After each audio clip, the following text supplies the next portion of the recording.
Hey guys, welcome back to my channel. Thank you guys so much for clicking on this video and wanting to know more about aesthetics and how you can move in the world of aesthetics. I'm super excited to do this video today because on my how I became a medical esthetician video, I got a lot of questions about the industry and I wanted to make a video talking a little bit about school, pay, what is a medical esthetician versus a regular esthetician, and answer some of the questions I got. So let's get right into it. First things first, school. And I actually have my school binder right here. Hey girl, this is the binder that you'll probably get when you start your aesthetic school. I still keep mine just because I took a ton of notes on different things in here. I'm like looking through it and getting a flashback, like, oh my god. We've come a long way, girl. So we're gonna talk a little bit about school. So depending on the state that you're in, you're gonna have a different amount of hours that you need to complete to become a licensed esthetician. So I live in the state of Colorado, and here we have a 600-hour minimum requirement for hours. That includes lecture and practical hours. So I believe I did 200 hours of lecture and then 400 hours of practical experience. And it varies from state to state. I know some states have really, oh my god, I have this hair in my eye. Ugh, what is happening? I'm blind. Okay. I know depending on the school, you'll have specific hours. So I feel like Texas, I think Texas has like 800 hours. Oh my god, this hair, y'all. I think Texas has about like 800 hours. Some states have like 1,200 hours. It really depends. And also, side note from school, what you can do in your scope of practice as an esthetician also depends state by state.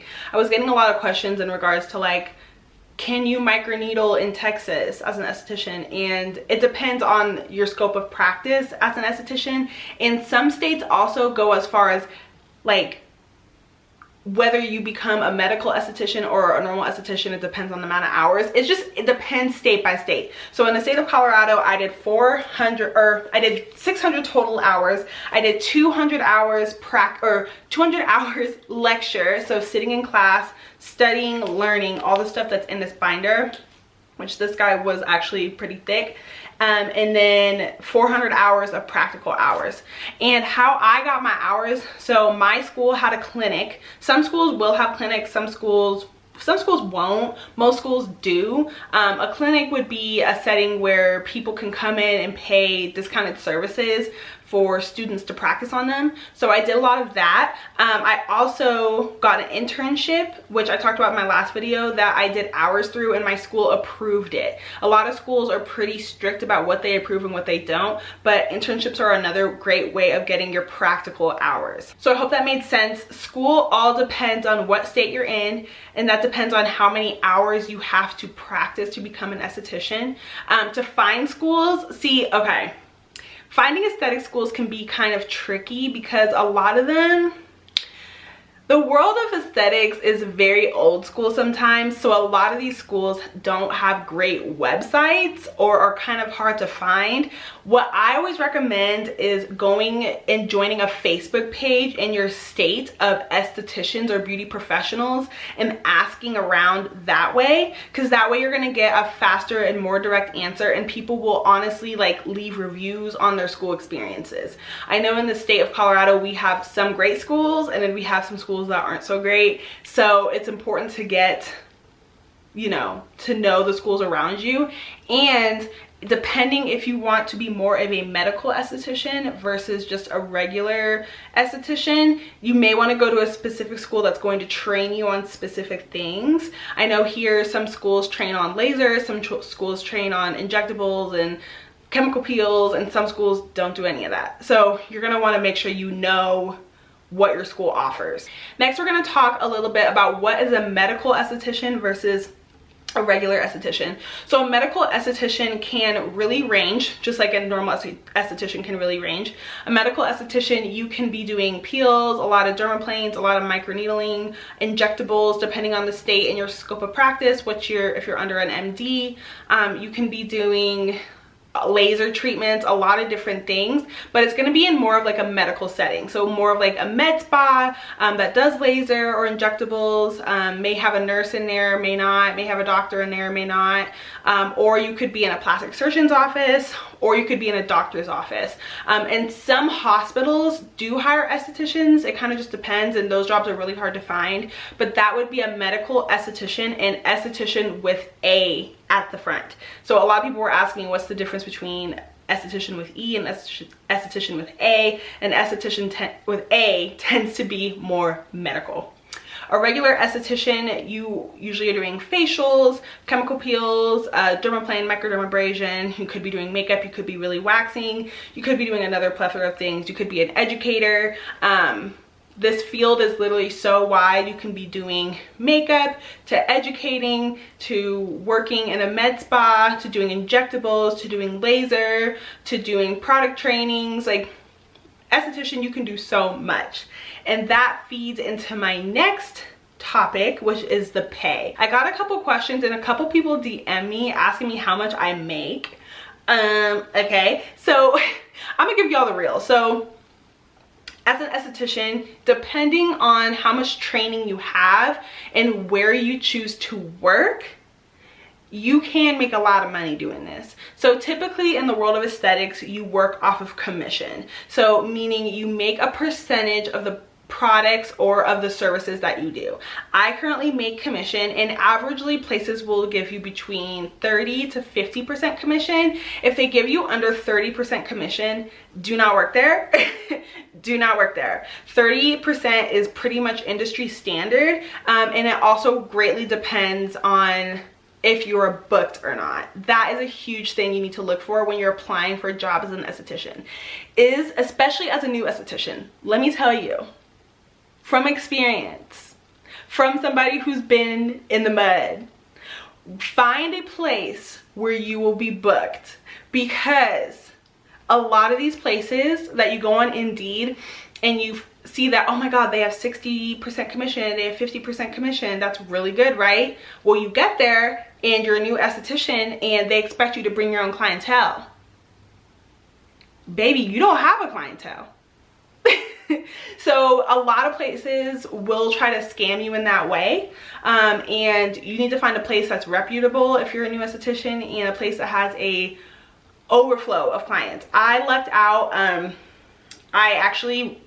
this is a lot, I'm gonna make a video on this, but I left my old job, found my new place, and I'm doing very, very well. When I say very, very well, I'm doing very, very well at this place. It's not quite as medical, but there is a large client base, and that makes such a difference. I do make 30% commission, 100% of my tips, and 10% product sales. So I do pretty well. 30% commission when you're new to the industry seems like a low ball, but that's pretty standard for just starting out. A lot of the places will also move you up in commission as you get more comfortable and as you get a good amount of clientele coming back to you.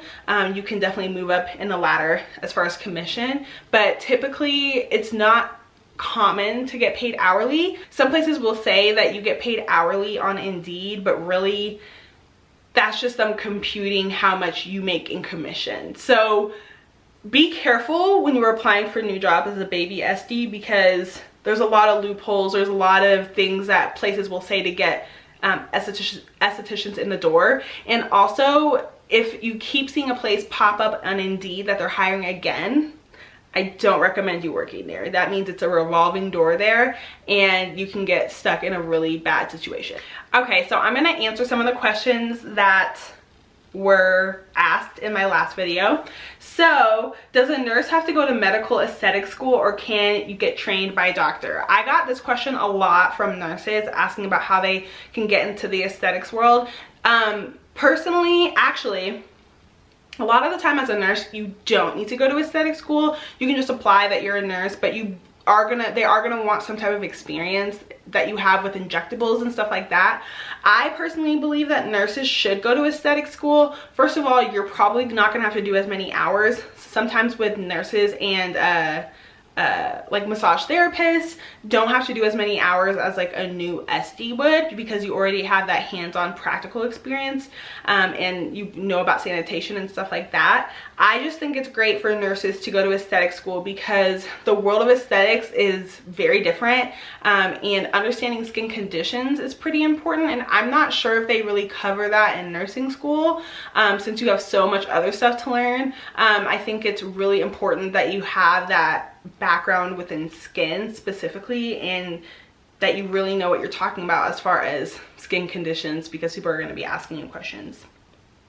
The next one is, how do I find a school that trains in more advanced services like chemical peels? Like I was saying, you just have to search. You just have to do your research. Again, joining those Facebook groups is always a great way of finding out what the schools teach and what they don't, and what they really cover and what they don't. My school, I really lucked out. It trained us in chemical peels, dermaplanes, microneedling. Well, I added on the microneedling, but microdermabrasion, makeup, waxing, sanitation, all of it. So I learned pretty much everything in school. I just took one extra class outside for the microneedling, which is pretty common. Some schools just really teach the basics, and it also depends on the state too, what the schools can teach and what they can't. Are esthetician and a esthetician the same thing? I answered that earlier. Yes and no. One's more medical and one's just aesthetics. This was a question I got, and I actually got DM'd about this. Is a bachelor in health the same thing as aesthetics? No. A bachelor in health, you probably study like public health and like health things. Aesthetics is its own school. It's a trade school. Aesthetics is a trade school. You don't have to go to college to become an esthetician. It's its own thing. Being an esthetician is a trade. What is the typical salary for a medical esthetician? So it depends state to state. I know I have a friend here who makes on the high end of being, she's a cosmetic injector, and I think she makes around like 70, 75, but she works at a place that is super busy, and she's very high trained and in very high demand, so she makes really good money. It's hard to say just because it depends on like where you're working. I would say averagely between 40 to 75 you can make, and if you own your own business, like it can go way further. If you work for a place that's very busy, it can go way further. It just really depends on where you choose to work. My first job as an esthetician, which I talked about in my last video, y'all, I was making pennies. I was not making very good money, but that's because I had to bring in my own clientele and I was a baby SD. So yeah, it just kind of depends. Now I'm making really good money, but it really just depends. Like, it depends on the state, it depends on the place that you work, it depends on the commission. Like, you just really have to be, one piece of advice that I would really say to any baby SD out there that's getting in the industry: do your research on the places that you choose to work. This industry can be very slimy. It can be very, very slimy. So it's the beauty industry. It can be very fickle, so you need to do your research. All right, that is it for this video, guys. I hope it helped a little bit in answering some questions that I got.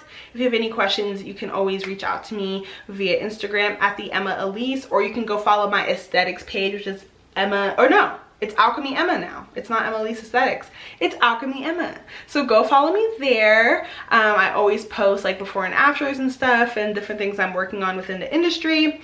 And yeah, make sure that you guys are subscribed and comment down below if you have anything you want to tell me. Any questions. I'll catch you guys in my next one. Bye.